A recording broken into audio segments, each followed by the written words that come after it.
el músculo esquelético y además el músculo liso y cardíaco. Entonces, el músculo esquelético solo debe ser el mayor porcentaje, digamos,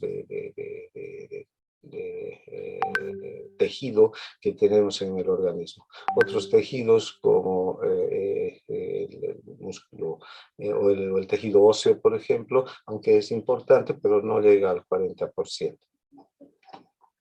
El músculo esquelético recubre todo nuestro cuerpo y nos provee de motricidad, ¿no?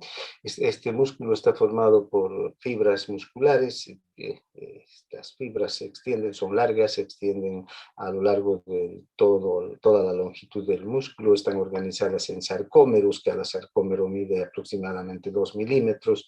Y todas estas fibras están inervadas por una terminación nerviosa que está más o menos en el punto central de la fibra, de la extensión de toda la fibra muscular.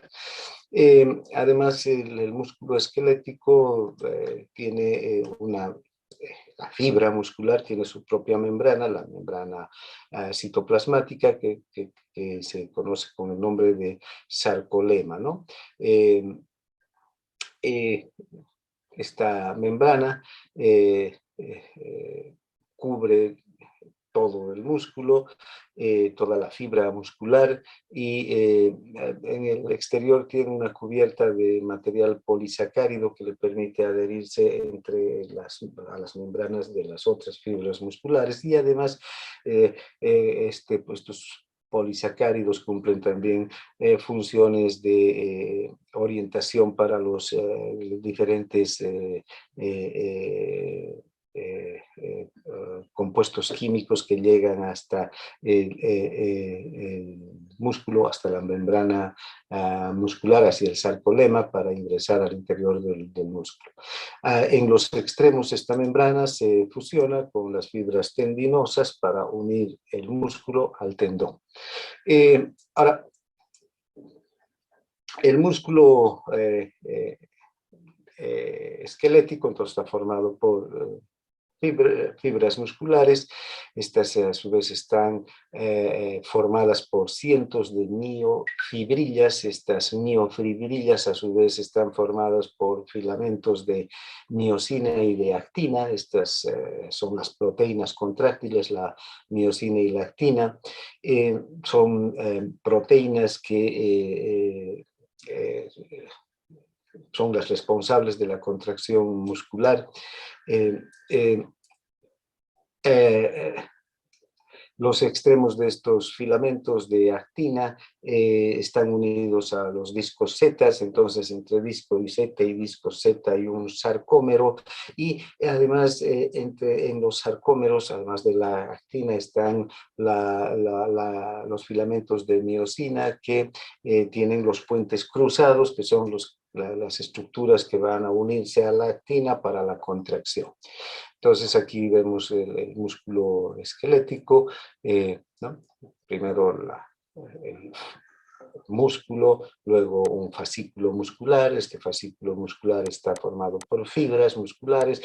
Las fibras musculares están formadas por las miofibrillas, y finalmente las miofibrillas por los filamentos de actina, ¿no? Y de miosina. Entre los discos Z son las uniones, digamos, son las estructuras que permiten el anclaje de la actina, y entre disco Z y disco Z entonces está el sarcómero, y el sarcómero está compuesto por las unidades de actina y de miosina, ¿no? Además, la miosina se une hacia los discos Z también, ¿no? A través de unas moléculas muy elásticas y resistentes, que son las moléculas de titino. Bien, aquí podemos ver la organización de los filamentos de actina y miosina. Esta es una microfotografía, ¿no? y su organización. Ya acá en este gráfico, en este dibujo, podemos observar cómo están los filamentos de actina y de miosina, ¿no? Aquí tenemos un filamento de miosina compuesto por moléculas de miosina. Aquí tenemos un filamento de actina compuesto por moléculas de actina y de tropomiosina y de troponina, y además estas estructuras que anclan, que aseguran a la miosina al disco Z es una molécula o un filamento de titina. Esta es una proteína muy elástica y actúa dando sostén al filamento de miosina, ¿no? Y gracias también a esta proteína es que la actina puede mantenerse en el sitio que ocupa en el sarcómero y ejercer una fuerza, ¿no?, contráctil sobre los filamentos de actina. Estos filamentos de actina, cuando el músculo está distendido, está relajado, entonces están muy separados, ¿no? Y cuando el músculo se contrae, estos dos filamentos avanzan hacia el centro. Entonces, la actina o la miosina tiene que ejercer una fuerza contráctil a través de la unión de las cabezas de miosina con la actina. Luego, estas moléculas filamentosas, estos filamentos de actina y de miosina, están inmersos en un líquido, ¿no?, que es el líquido intracelular de la fibra muscular. Ese líquido lo conocemos con el nombre de sarcoplasma. El sarcoplasma, como todo líquido intracelular, tiene entonces grandes cantidades de potasio, magnesio y fosfato, y además muchas enzimas proteicas que van a participar de los procesos metabólicos de la fibra muscular. Otro elemento importante que vamos a encontrar en una fibra muscular, en una miofibrila en realidad, es la presencia del retículo sarcoplásmico. Este retículo sarcoplásmico es muy extenso, rodea prácticamente todas las fibras musculares. El retículo sarcoplásmico está ahí presente y es extenso y ocupa una buena parte de la fibra muscular porque tiene una participación preponderante en la contracción muscular, ¿no? Este retículo sarcoplásmico está cargado de iones calcio, que son los que van a participar activamente de la contracción muscular. Cuando hay contracción, los iones calcio salen desde el retículo sarcoplásmico hacia el espacio extra o intracelular, y aquí se dirigen hacia el complejo troponina, tropomiosina, y van a participar de la contracción. Una vez que termina la contracción, estos iones vuelven al retículo sarcoplásmico. Entonces, este retículo sarcoplásmico participa activamente de la contracción. Ahora, ¿cuál es el mecanismo general de la contracción muscular? Solamente hagamos un punteo muy rápido porque después vamos a ver cómo es el mecanismo de excitación del músculo más en detalle. Pero un músculo se va a contraer cuando un potencial de acción nervioso llega hasta él a través de una fibra motora, una fibra nerviosa motora, ¿no?, que parte desde el asta anterior de la médula y llega hasta la fibra muscular. Ahí, en la en lo que se conoce como la unión neuromuscular o placa motora, el nervio transmite el potencial de acción, transmite el estímulo hacia el músculo, hacia la fibra muscular.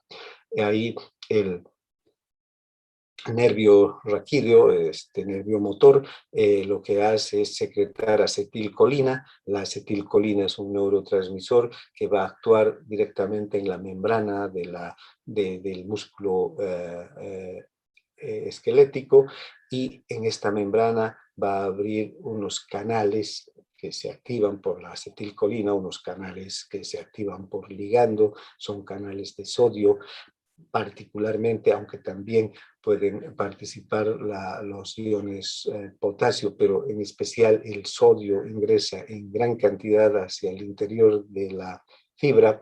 El sodio que está en el espacio extracelular difunde hacia el interior de la fibra, que es donde hay poco sodio. Más bien hemos visto hace un momento que, como en cualquier líquido intracelular, hay abundancia de potasio, y una vez que el sodio ingresa, se despolariza la membrana. Este potencial de acción viaja a lo largo de toda la membrana de la fibra muscular, despolariza la membrana, y esta despolarización crea una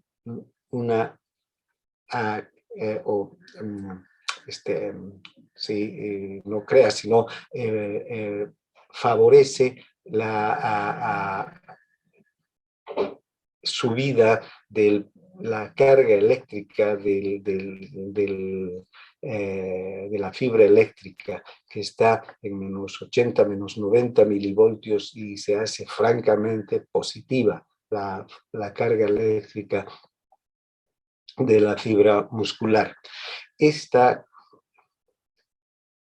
carga eléctrica positiva, ¿no?, abre canales de calcio que se abren por voltaje.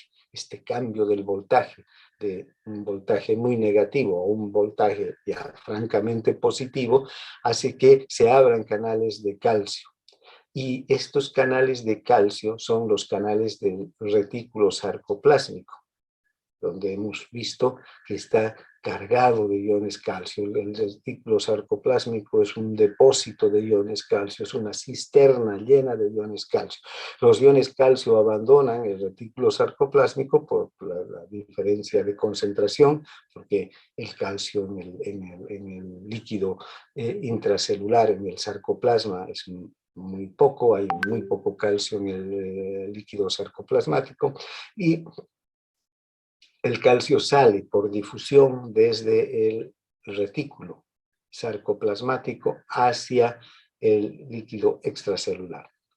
Y aquí se dirige hacia el complejo troponina-tropomiosina.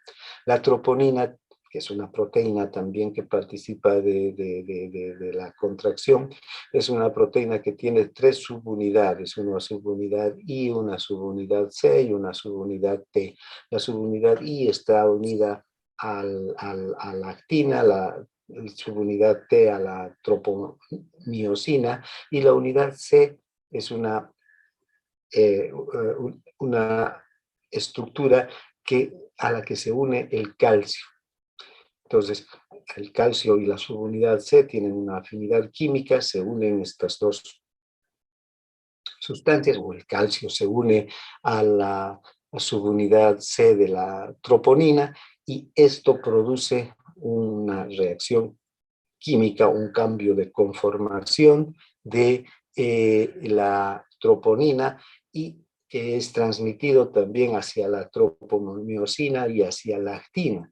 La tropomiosina, que está cubriendo los puntos activos de la actina, se desliza descubriendo los puntos activos de la actina, y en estos puntos activos de la actina se unen en ese momento las cabezas de la miosina. Estas cabezas de la miosina tienen una característica especial, que son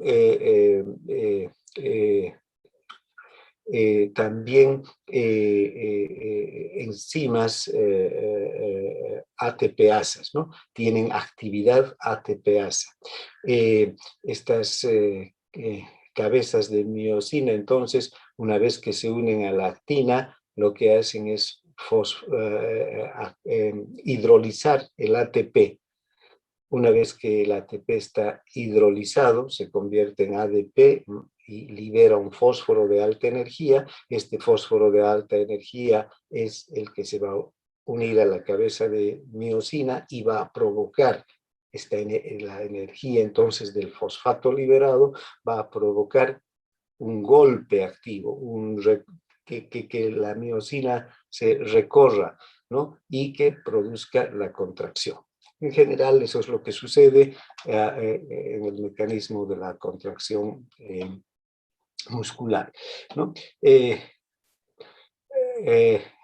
Como ustedes pueden ver, acá tenemos dos gráficas, una gráfica donde tenemos la gráfica superior, la parte superior que dice relajado, entonces aquí está el músculo relajado, podemos observar los discos Z, entre los discos Z, las fibras o los filamentos de actina, ¿no? Dos filamentos de actina y un filamento de miosina, dos filamentos de actina, un filamento de miosina.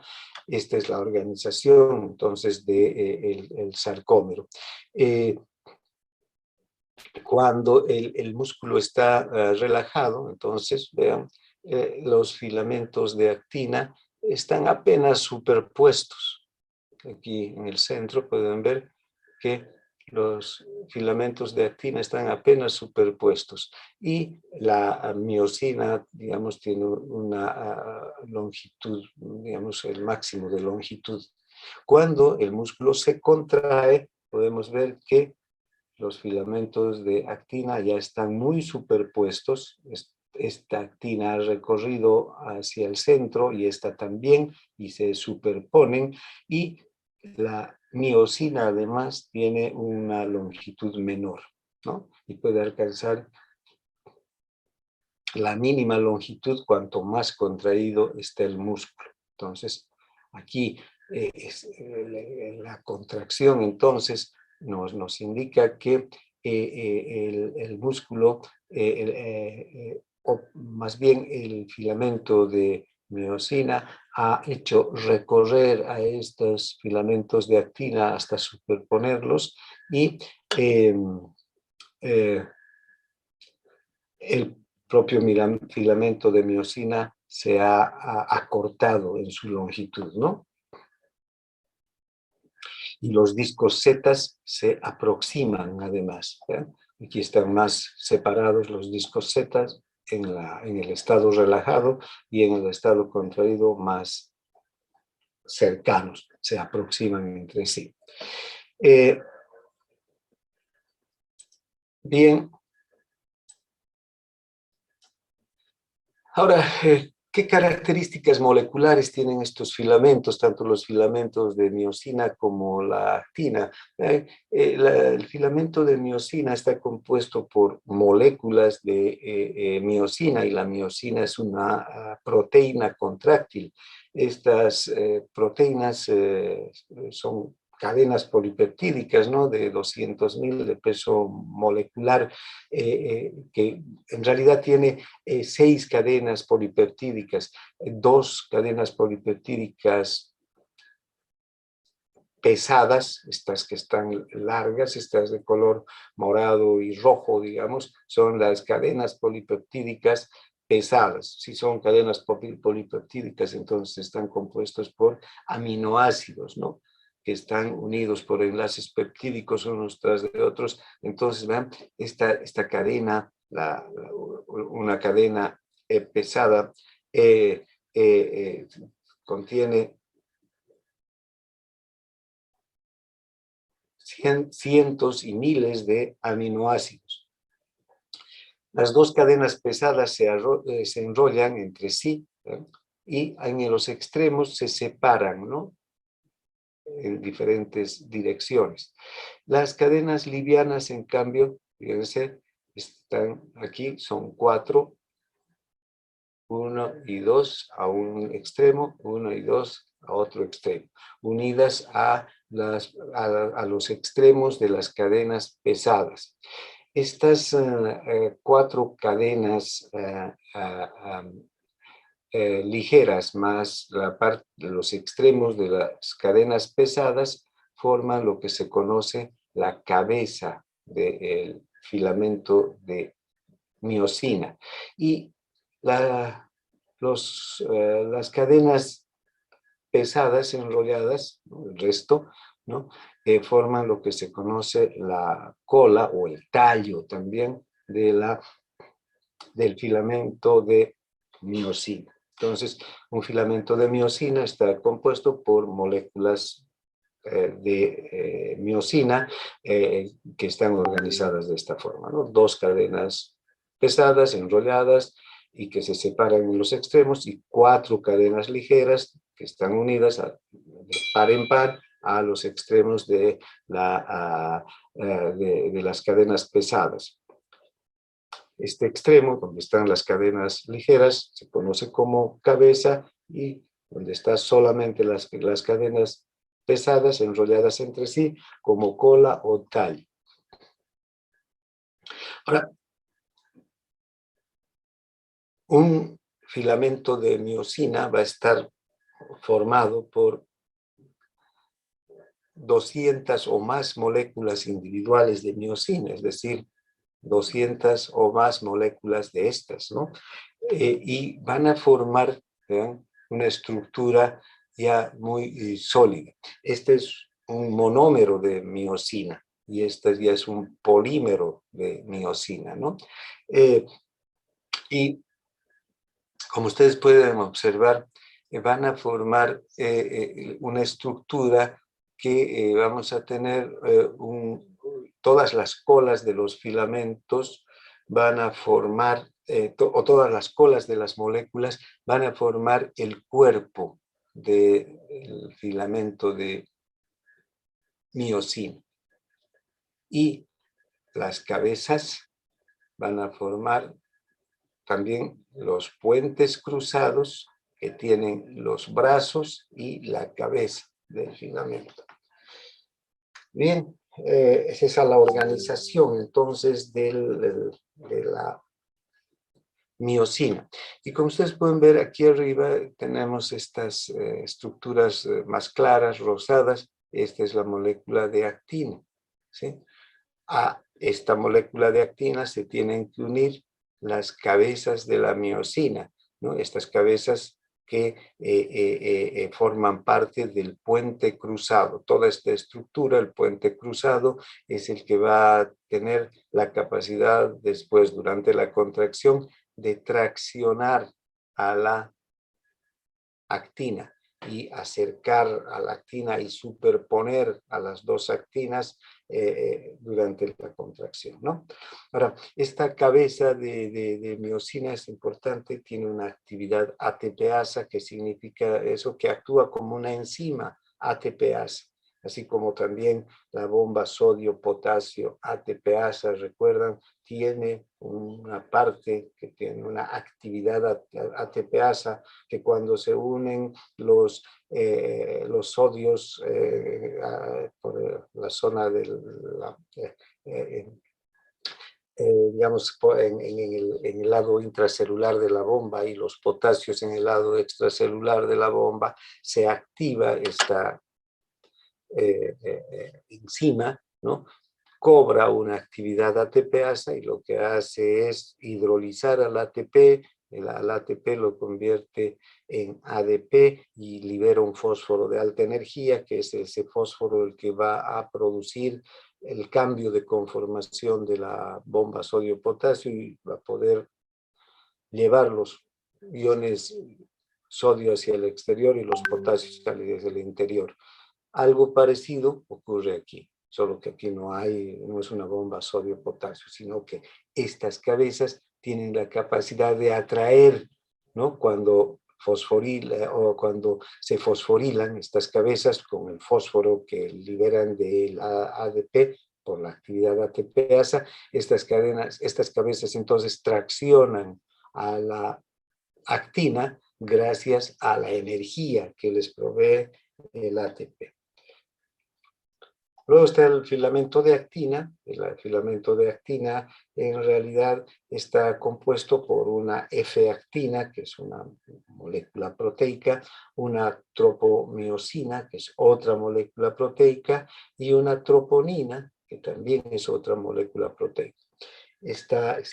La actina y la tropomiosina están enrolladas, ¿no? Entonces, juntas, ¿no?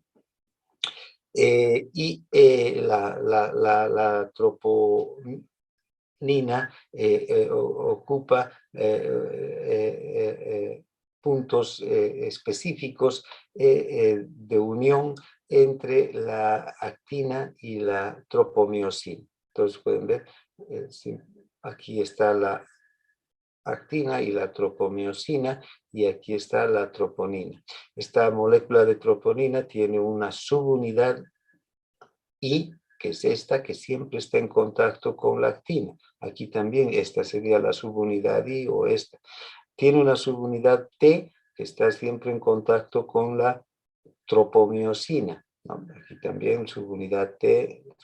Y esta de aquí, que no está en contacto con ninguna de las dos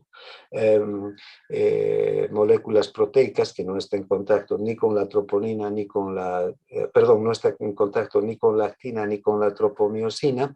Esta es la subunidad C a la que se unen los iones calcio. Cuando el calcio se une a esta subunidad, entonces se produce aquí una reacción química, porque es una unión química, hay un enlace reversible que hace el calcio con esta subunidad, que es una proteína, es otra estructura química. Entonces, todo este mecanismo, ¿no?, desencadena reacciones que van a hacer que la tropomiosina se recorra hacia un lado y deje descubiertos estos puntos que vemos aquí, que son los puntos activos. Aquí estos puntos activos son lugares donde hay ADP. Ahora, normalmente si el ion calcio no está presente, estos puntos activos están cubiertos por la tropomiosina. Si aquí no hay ion calcio, entonces, un segundo que... ya está. Como no está el ion calcio, esta banda de tropomiosina debería estar cubriendo estos puntos activos y no los estamos viendo a los puntos activos. Lo mismo aquí, ¿no? Pero cuando el calcio se une, el ion calcio se une con la subunidad C de la troponina, se produce toda esta reacción, ¿no?, y este cambio de conformación de estas proteínas, a tal punto que entonces la tropomiosina se recorre y deja libres estos puntos activos.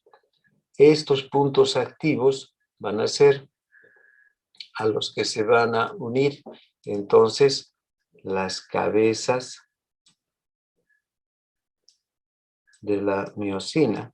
Aquí van a unirse las cabezas de la miosina, son atraídos por estos puntos, ¿no? Hay una atracción química también de la cabeza hacia el punto activo, hay enlaces químicos que se producen acá, ¿no?, entre el punto activo y la cabeza de la miosina, y acabamos de decir que esta cabeza de miosina tiene una actividad ATPasa, entonces lo que hace es escindir, hidrolizar al ATP, convertirlo en ADP y luego liberar un fosfato de alta energía. Entonces, cuando se une la cabeza de la miosina al punto activo, se produce esta actividad ATPasa, se libera ATP, entonces este puente cruzado se recorre y, ¿vean? Y tracciona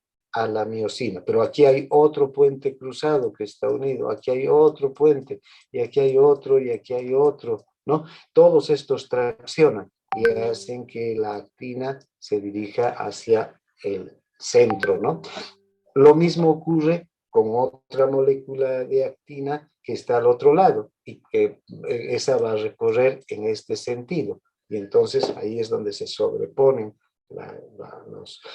las actinas gracias a la acción de la troponina y gracias a la acción de la miosina. Pero todo esto a partir de esta liberación de iones calcio que permite que este ion se una a la troponina, al complejo troponiosina. Bien. Ahora, todo esto ustedes han debido ver con mucho detalle en histología también, ¿no? Seguro. Pero aquí ya estamos viendo el funcionamiento, cómo funciona. Bien. Entonces, lo que les decía hace un momento, aquí ya los detalles del filamento de actina. La actina está compuesta, además de, todo se llama actina, ¿no? Pero tiene una molécula de F-actina, una molécula proteica de F-actina que se va a enrollar sobre sí misma y junto a la molécula de actina enrollada está la molécula de troponina, que es parecida a la actina, ¿no? Estas son las moléculas de troponina. Luego está la tropomiosina, perdón, la tropomiosina es la que está enrollada y la troponina es la que va a formar estas tres subunidades, ¿no? La subunidad A, la subunidad I, la subunidad T y la subunidad C. Bien, entonces, una vez que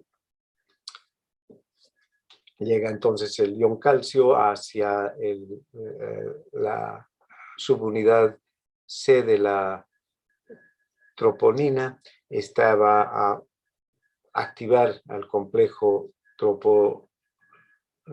tropomiosina y la tropomiosina se va a recorrer, va a dejar despejados los puntos activos y una vez que los puntos activos están despejados, las cabezas de miosina se unen a estos y se produce la contracción. Entonces, cuando no hay calcio, cuando no está presente el ion calcio, no hay contracción. ¿Por qué? Porque la tropomiosina está cubriendo los puntos activos, ¿no?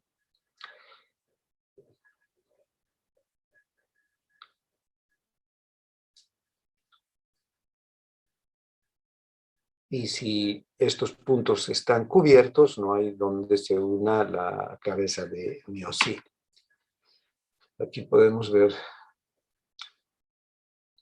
el gráfico mejor descrito del dibujo que hice yo hace un momento. Aquí está la actina, estos son los puntos activos, ¿no? Mientras no hay calcio, estos puntos activos están cubiertos por la tropomiosina, llega el calcio, activa el complejo troponina-tropomiosina, hay un deslizamiento de la tropomiosina dejando descubiertos los puntos activos, entonces estos puntos activos y la cabeza de miosina se atraen entre sí, ¿no? Fuerzas químicas que atraen a estas dos estructuras químicas que son las proteínas, se unen, crean enlaces entre sí, enlaces débiles que se van a luego revertir, desde luego, no son enlaces irreversibles, son enlaces débiles que mientras está presente el ion calcio, estos enlaces se mantienen. Luego la cabeza de miosina entra en actividad ATPasa, escinde al ATP y se produce el golpe activo, ¿no? Digamos, la tracción del filamento de actina. Cuanto mayor un filamento de una cabeza de miosina mientras más se empieza la contracción del músculo, la contracción es débil, avanza el filamento de miosina con la cabeza, recorre a la actina, pero luego si la contracción es más intensa todavía, nuevamente el filamento de miosina con la cabeza se une a otro punto activo y tracciona más todavía a la miosina para que avance, y así se va produciendo golpes activos a fin de que este filamento de actina se dirija hacia el centro y se superponga con el otro filamento de actina, acorten la distancia entre discos Z, acorten la longitud del sarcómero, el propio filamento de miosina se acorta, ¿no? Y eso es lo que va a producir entonces la contracción del músculo. Cuando termina la contracción, termina el potencial de acción, los iones calcio se liberan de la troponina, ¿no? De la subunidad C de la troponina, se liberan, estos iones vuelven hacia el retículo sarcoplásmico y van a volver a través de una bomba ATPasa de calcio, van a volver al retículo sarcoplásmico. Pero bien, en el momento en el que se liberan, ¿no? Termina la atracción entre la cabeza de miosina y el punto activo. Aquí también se rompen los enlaces, ¿no? Porque eran enlaces reversibles, y la cabeza de miosina queda libre de la unión con el punto activo y nuevamente se produce el proceso de relajación. Las actinas vuelven a sus lugares iniciales y la miosina también, ¿no? Y el músculo se relaja. Acabamos de hablar que la cabeza de miosina tiene una actividad ATPasa.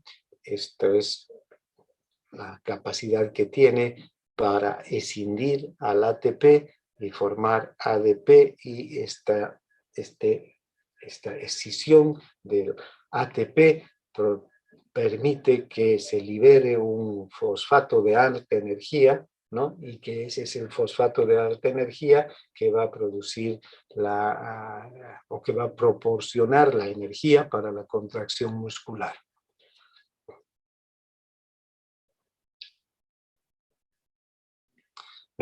Antes de que se realice la contracción, las cabezas de los puentes cruzados se unen al ATP.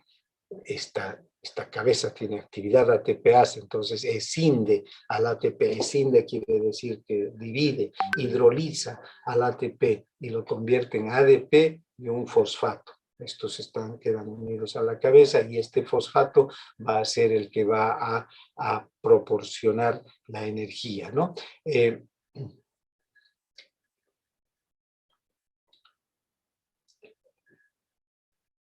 Entonces, cuando el complejo troponina-tropomiosina se une al complejo, quedan descubiertos los puntos activos del filamento de actina, ¿no? Y para que ocurra esto, recuerden, la troponina tiene que estar influenciada por el ion calcio. Si no hay ion calcio, no hay contracción. Es esencial para la contracción el ion calcio, ¿no? Entonces, vean, cuando hay ya la unión entre la cabeza y el punto activo, ¿no? Hay un enlace químico, esto hace que hay un cambio de conformación en la cabeza se desplaza hacia el puente cruzado y se produce el golpe activo, ¿no? Cuando termina la contracción, una cosa también importante es que si termina la contracción y el ion calcio también es liberado, vuelve al retículo endoplásmico, pero ¿qué ocurre con el ATP, el ADP? Vean, también hay una liberación del fosfato de alta energía que estaba unido a la cabeza de miosina y que le estaba proporcionando la energía para la contracción. Este fosfato puede volver hacia el ADP, porque el ADP continúa ahí presente y se une nuevamente al ADP y se forma una nueva molécula de ATP, ¿no? Y nuevamente esa molécula de ATP puede estar disponible para la contracción y comenzar un nuevo ciclo. Bien. Una cosa interesante en los músculos es que, vean, puede, en relación a la tensión, a la fuerza que requiere aplicarse sobre los filamentos de actina y de miosina. Si observamos estos 3 o 4 estados del músculo, podemos ver que por una parte tenemos aquí unos dibujos que nos muestran el estado D, el estado C, el B y el A. El estado D es de relajación máxima, ¿no? Aquí el músculo está relajado. El estado C de primer grado de contracción, luego el estado B, mayor contracción, y el C, la máxima contracción. Esta contracción la podemos medir en micrómetros, es decir, porque hagamos de cuenta que estas son las actinas, esta es la miosina, y entre actina y entre el extremo de una actina y el extremo de otra actina están los discos Z. Entonces, este es un sarcómero, ¿no? Este sarcómero se va a contraer y lo vamos a medir la longitud de la contracción en micrómetros. Entonces, vean, aquí en el gráfico, en la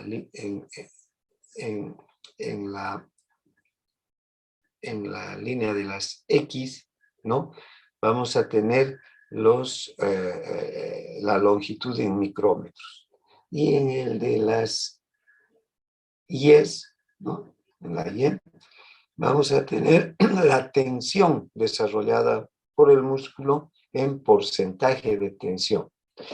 Ven cómo cuando estamos en la máxima relajación, en D, tenemos, digamos, una longitud del sarcómero de 3,5 micrómetros, ¿no? Cuando empieza la contracción, ¿no? Y además que la tensión en el músculo es prácticamente cero. Empieza la contracción y aumenta la tensión hasta un 100%. Y la longitud del sarcómero es un poco más de 2 micrómetros. Ya se ha contraído, aquí podemos observar, ¿no? Se ha contraído el sarcómetro en C. Luego aumenta la tensión. Sí, hay necesidad de aumentar la tensión en el músculo, ¿no? Y va a ir hacia el estado B, ¿eh? El sarcómero se contrae aún más y la tensión es la misma, no aumenta la tensión, aunque hay una mayor contracción del músculo, hay un acortamiento del sarcómero, que podemos ver acá, que está alrededor de 2 micrómetros, ¿no? Está más corto el sarcómero. Si aumenta la contracción y disminuye más todavía la longitud del sarcómero, ya en el estado A, la tensión disminuye en vez de aumentar, ¿sí?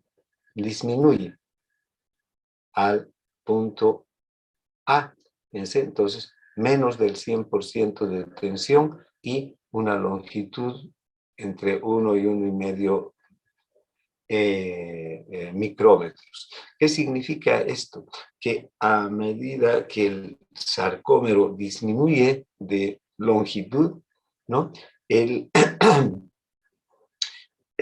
La tensión también va a disminuir. Esto para evitar que se produzca una lesión en el músculo, para evitar que este músculo pueda desgarrarse por tanta tensión, ¿no? Se produce una disminución de la fuerza de contracción. Esto es un mecanismo de protección que tiene el músculo.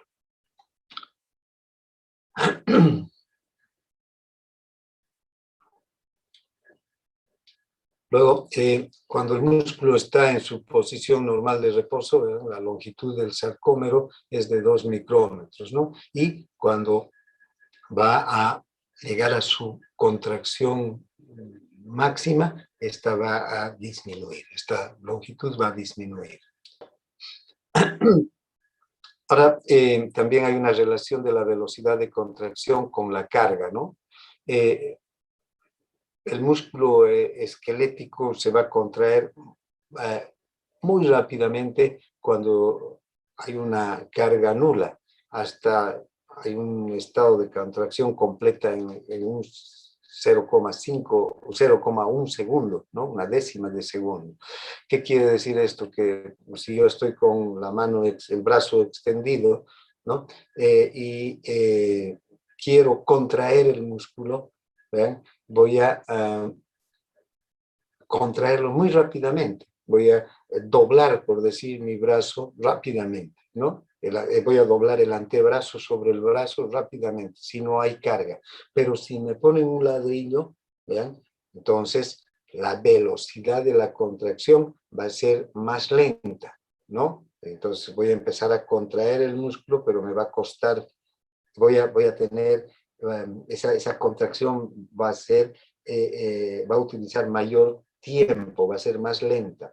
Y si la carga es mayor, ya no es un ladrillo, son 3 ladrillos, entonces todavía la velocidad de la contracción va a ser más lenta todavía, ¿no?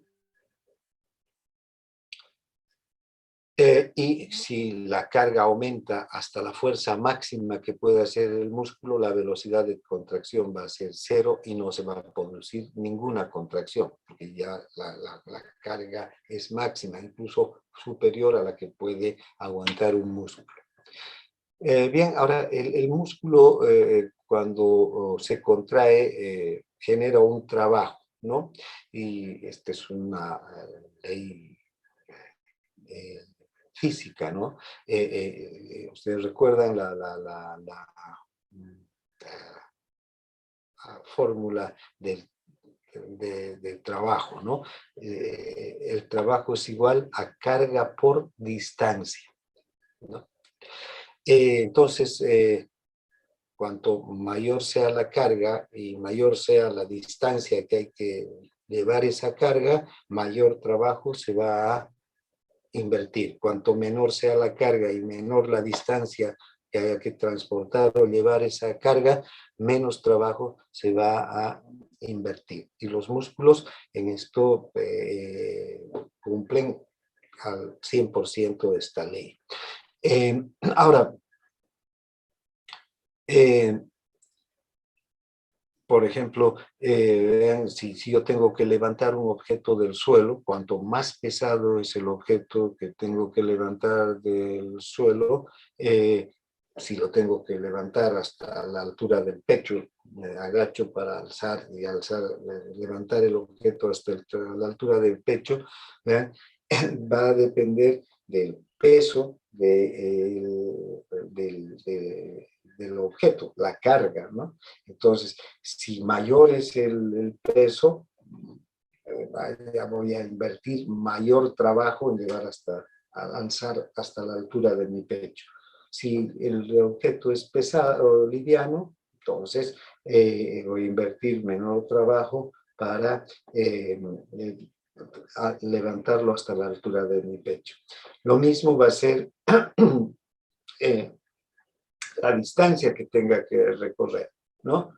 Si tengo que alzar un objeto de un peso determinado solamente hasta la altura de mis rodillas, ¿no? Entonces, menor trabajo voy a invertir. Pero si ese mismo objeto, con el mismo peso, lo tengo que levantar hasta la altura de mi pecho, mayor trabajo voy a invertir. Ahora, para que nosotros, para este trabajo, tenemos que utilizar energía, ¿no? Ningún trabajo se realiza sin energía. Todo trabajo necesita la inversión de energía. Y en el caso de los músculos, la energía procede de reacciones químicas de las células, ¿no? Y esa energía química está dada fundamentalmente por el ATP, ¿no? Es el metabolismo oxidativo que nos va a proveer de ATP. Más del 95% de la energía empleada en el trabajo muscular proviene del ATP. Luego,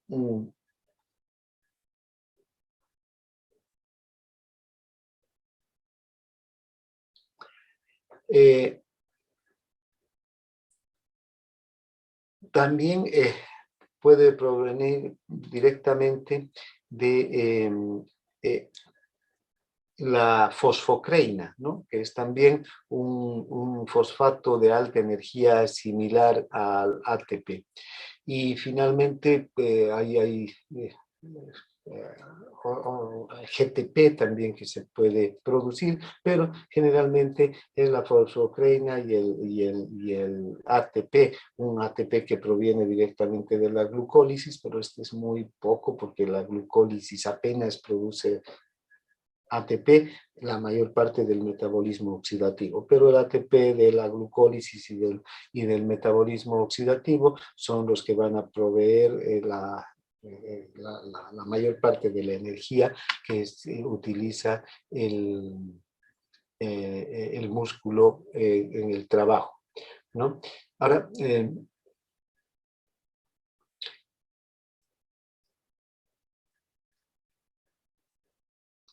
una cosa interesante es que el músculo también invierte toda esa energía en la contracción, en el trabajo en sí, pero no toda la energía se va a invertir en la contracción, en el trabajo, sino una buena parte de la energía del ATP que invertimos se va a transformar no en trabajo, sino en calor, ¿no? Por eso es que cuando hacemos ejercicio aumenta la temperatura de nuestro organismo, porque el ATP que se invierte en la contracción muscular, además de producir la propia contracción de invertirse en el trabajo, se invierte en la producción de calor. En realidad, la eficiencia del músculo estriado es solo de un 25%, o sea, poco a partir de los nutrientes que consumimos, apenas el 25% del ATP que vamos a producir, ¿no? Lo vamos a invertir en trabajo.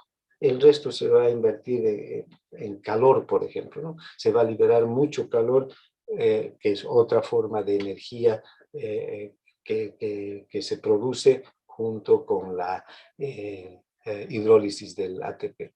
Bien, ahora hay algunas características de la contracción del el músculo.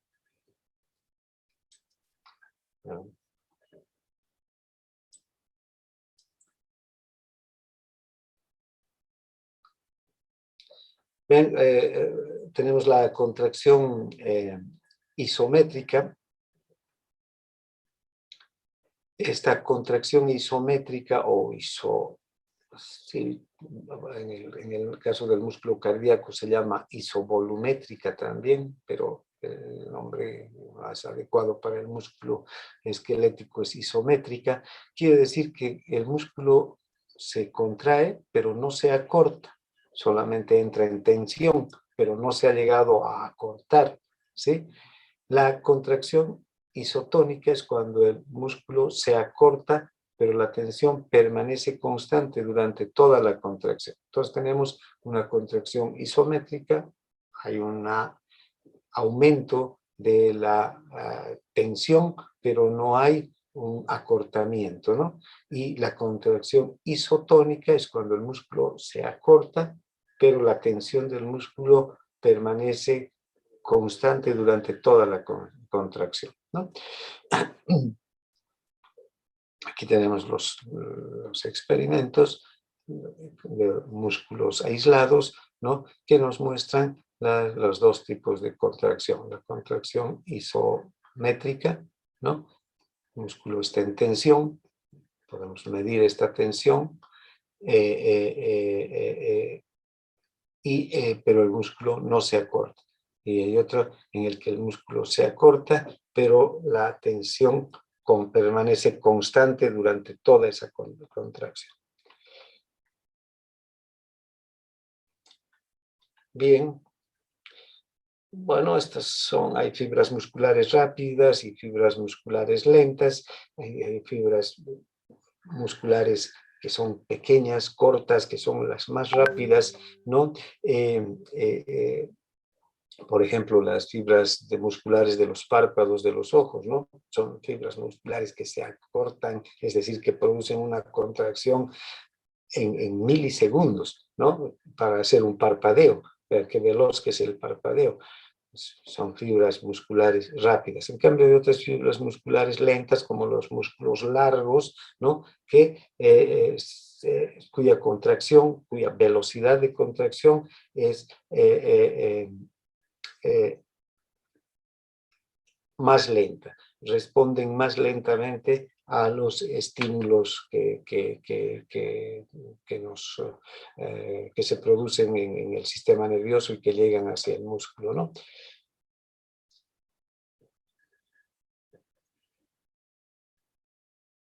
Bien. Ahora, ¿cuál es el mecanismo de la contracción del músculo esquelético? Es la unidad motora. La base de la, digamos, contracción. Esta unidad motora también se conoce como la unión neuromuscular. Todas las motoneuronas que salen del asta anterior de la médula espinal inervan diferentes y múltiples fibras nerviosas, ¿no? Las fibras musculares son inervadas por una única fibra nerviosa. A esta unión entonces entre la fibra nerviosa y la fibra muscular se denomina unidad motora. Los músculos pequeños que reaccionan rápidamente y tienen un control exacto, tienen más fibras nerviosas por menos fibras musculares. Aquí las fibras nerviosas van a ser en mayor cantidad y en especial músculos pequeños que están en lugares como la mano, donde se tiene que tener un control muy fino de la contracción, ¿verdad? Para hacer un trabajo delicado, para escribir, ¿no? Necesitamos realmente que ahí haya una cantidad de inervación mayor que en los músculos grandes, estos que no precisan un control tan fino, que no necesitan movimientos muy precisos, o algunos que, por decir, tienen menos habilidad en el movimiento, ¿no? Menos precisión en el movimiento, los músculos abdominales, por ejemplo, los propios músculos de los miembros inferiores. Ahora, los músculos pueden, y las contracciones musculares pueden sumar fuerzas, ¿no? Esto se llama sumación de fuerzas. Los espasmos individuales entonces pueden aumentar la intensidad de la contracción global de un músculo. Y esta sumación de fuerzas puede ser sumación de fibras múltiples, es decir, que hay muchas unidades motoras que se contraen de manera simultánea, o también una sumación de frecuencia y tetanización, cuando aumenta la frecuencia de la contracción. A medida que aumenta la frecuencia, aumenta la contracción de una sola unidad o de varias unidades musculares. Y esta sumación de frecuencias, porque llega mayor número de estímulos a la fibra, hace que la contracción llegue a un punto crítico, que todas las contracciones son tan rápidas que se fusionan en una sola, y esa es la tetanización. Aquí llamamos tetanización a una contracción permanente del músculo. Se llama tetanización porque eso es lo que pasa en la enfermedad de tétanos, ¿no? El tétanos produce, la toxina tetánica produce una contracción permanente de los músculos.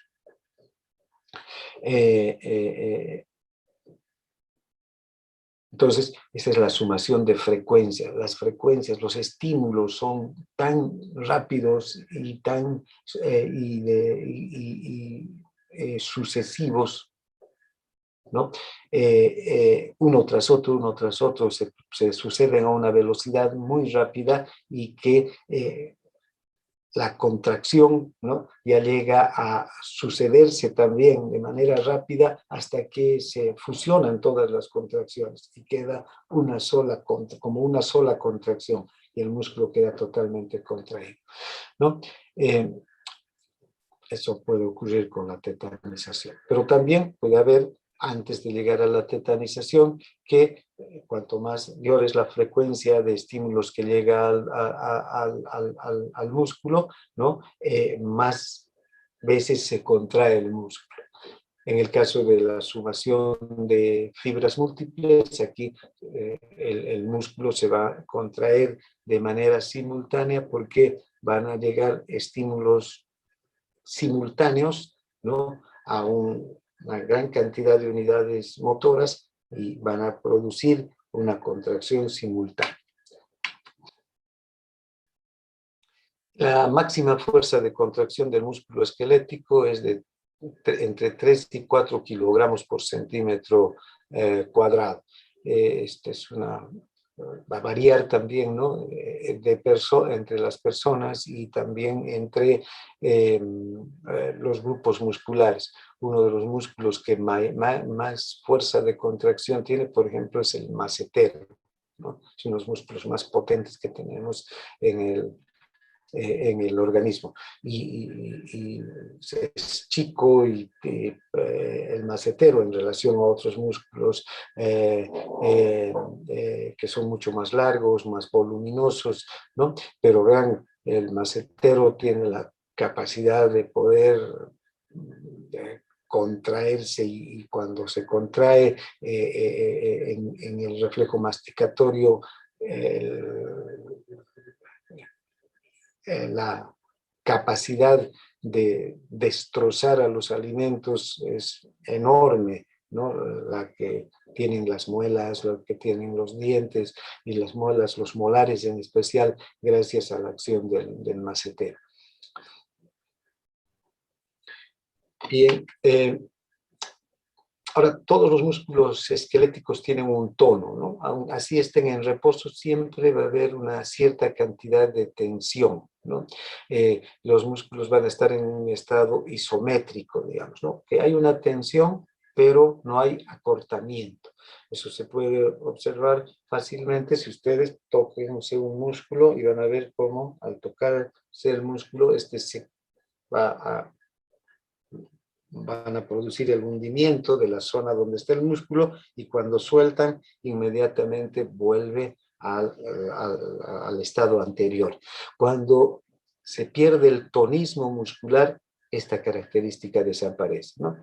Pues es una maniobra semiológica también, que para ver si hay tonismo muscular, tocamos los músculos y estamos tocando no esa estructura que responde, ¿no?, al estímulo.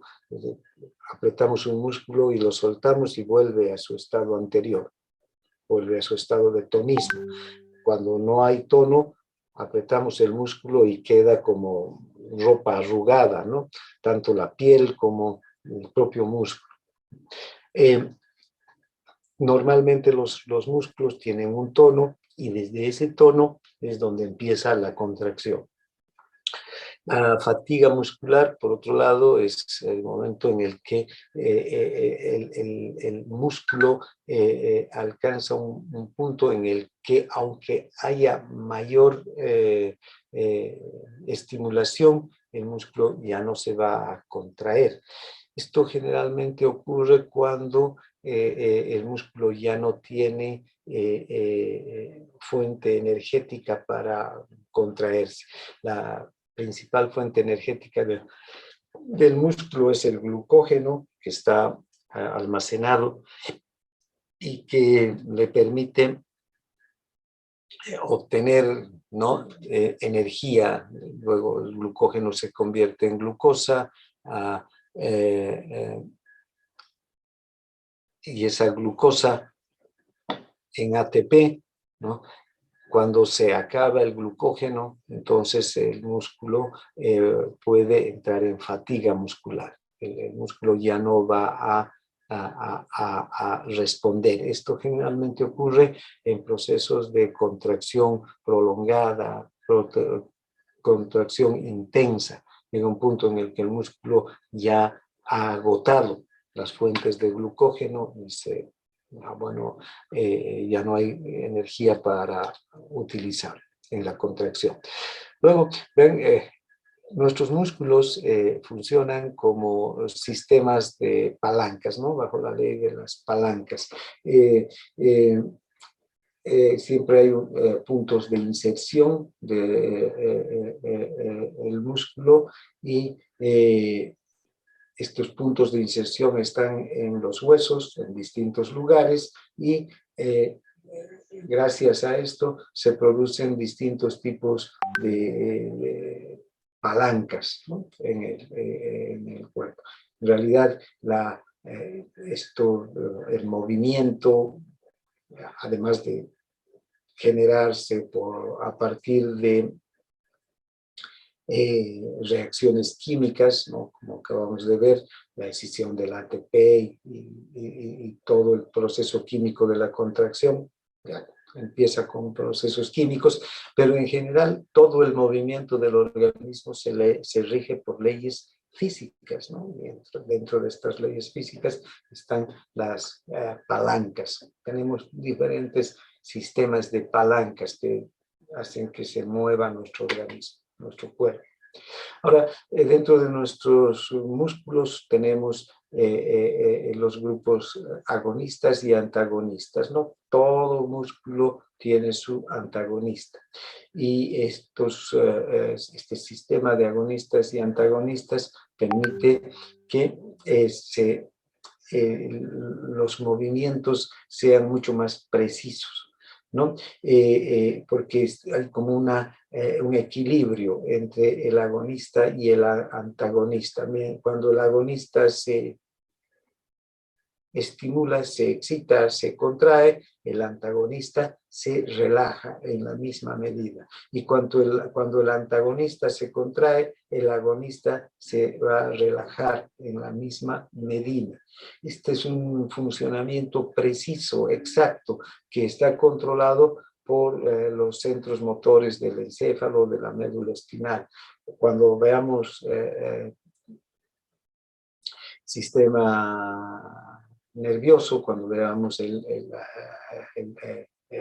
sistema nervioso, el componente motor del sistema nervioso, nos vamos a referir a todos estos centros nerviosos que controlan, entre ellos también el cerebelo, por ejemplo, que controlan estas señales de excitación e inhibición, ¿no? Señales de excitación van hacia los agonistas y los señales de inhibición hacia los antagonistas, o se excita el antagonista y se inhibe al mismo tiempo el agonista, de tal suerte que haya siempre un equilibrio, ¿no? Las fuerzas entre agonistas y antagonistas tienen que estar muy bien distribuidas, ¿no?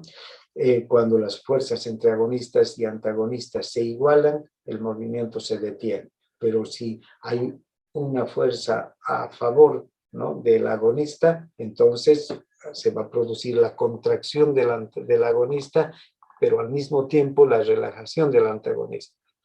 Bien.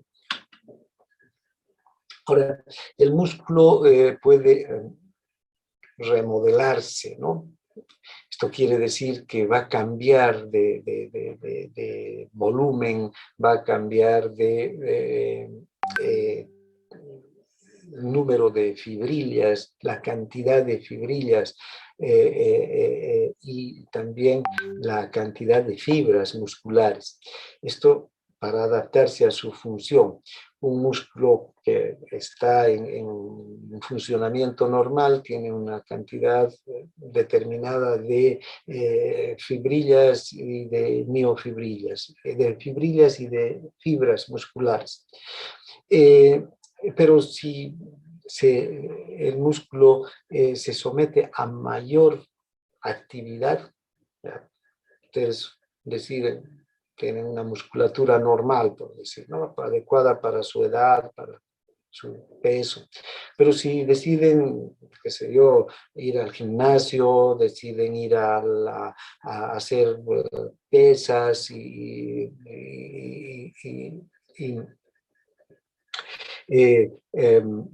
estimular su masa muscular, esta masa muscular puede aumentar, ¿no? A esto se conoce como hipertrofia.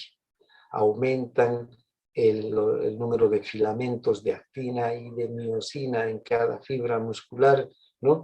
Entonces, es por eso que las personas que hacen pesas, que hacen mucha actividad muscular, desarrollan los músculos, ¿no?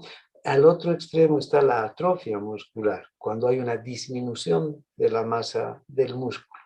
Una persona que no hace actividad muscular, por decir un enfermo, que de tener una masa muscular normal, sufre una enfermedad que lo obliga a mantener reposo, estar en cama, a movilizarse muy poco durante unas semanas o meses, empieza a disminuir la masa muscular de esa persona, ¿no?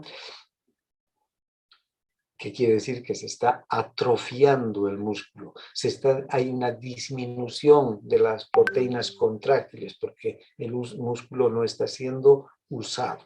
Entonces, en el un extremo está la atrofia, cuando hay un poco uso del músculo, cuando el músculo está quieto durante semanas, meses, ¿no? O tiene una mínima actividad.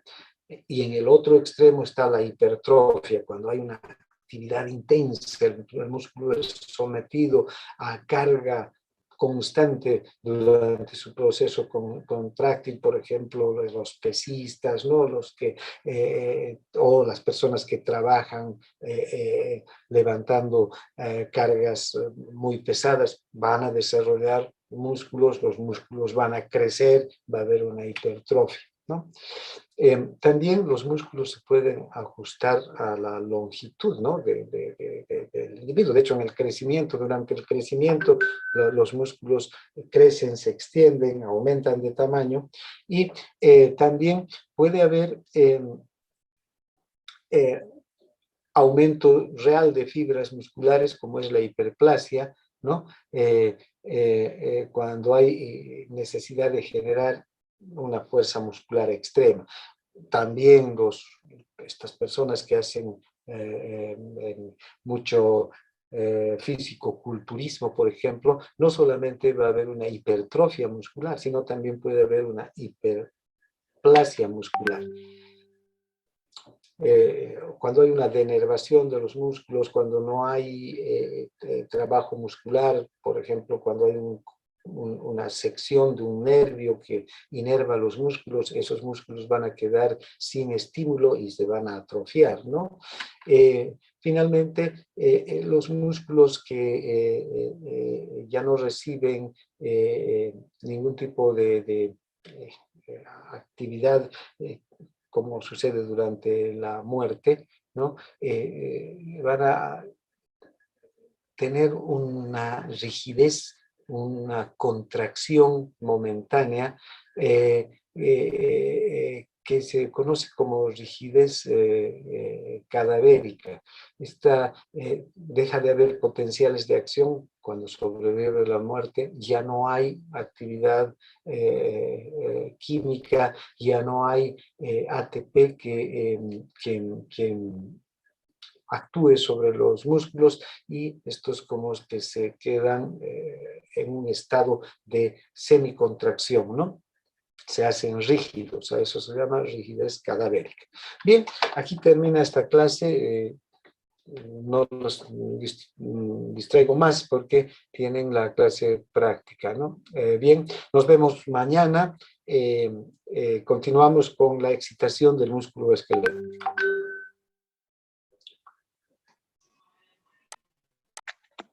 Gracias, doctor.